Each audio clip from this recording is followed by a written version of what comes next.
નમસ્કાર મિત્રો, જય હિન્દ, જય ભગતસિંહ। તો આજે કાલે 2 ઓક્ટોબર મહાત્મા ગાંધી જયંતિ છે। ગાંધીજીને સ્વચ્છતા ખૂબ જ પ્રિય હતી।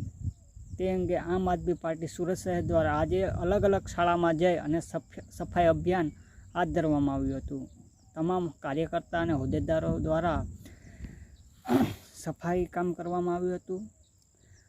સફાઈ અભિયાન જે ભારત સરકાર દ્વારા સ્વચ્છ અભિયાનના આજે યોજનાના 10 વર્ષ પૂર્ણ થઈ ગયા। તે અંગે આજે એક વાત કરવી છે કે આજે ગુજરાતની જે તમામ સરકારી શાળાઓમાં પૂરતા સફાઈ કર્મચારીઓ નથી।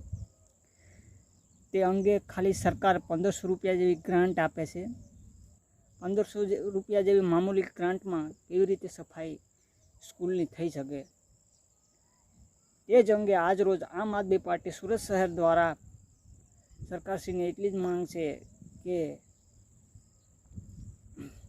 ગ્રાન્ટમાં વધારો કરવામાં આવે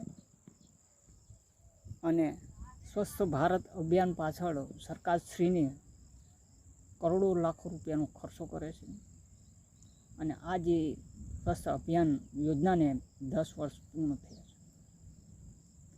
તેમ છતાં પણ ગુજરાતની કેટલીક શાળાઓમાં સફાઈ કર્મચારીનો અભાવ છે।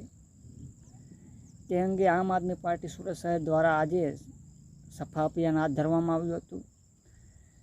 શાળાની સફાઈ કરવામાં આવી હતી અને સરકારશ્રી પાસેથી માંગ પણ કરવામાં આવી હતી કે જે ગ્રાન્ટના 1500 રૂપિયા આપવામાં આવે છે તેને વધારો કરવામાં આવે અને કાયમી ધોરણે સફાઈ કર્મચારીની ભરતી કરવામાં આવે સ્કૂલમાં અને કાયમી ભરતી કરવામાં આવે અને નિરંતર સફાઈ કામ ચાલુ રહે સ્કૂલમાં। તે અંગે આજે આમ આદમી પાર્ટી દ્વારા રજૂઆત કરવામાં આવી હતી અને તમામ શાળાઓમાં સફાઈ કર્મચારીના અભાવના કારણે સ્કૂલની સફાઈ થતી નથી બરાબર। તે અંગે બાળકોને સફાઈ કરાવવામાં આવે છે અને બાળકો દ્વારા સફાઈ કરવામાં આવે છે। અંતમાં આટલું જ કે કાયમી ધોરણે સફાઈ કર્મચારીની ભરતી કરવામાં આવે અને ગ્રાન્ટમાં યોગ્ય વધારો કરવામાં આવે। જય હિન્દ, જય ભારતમાં।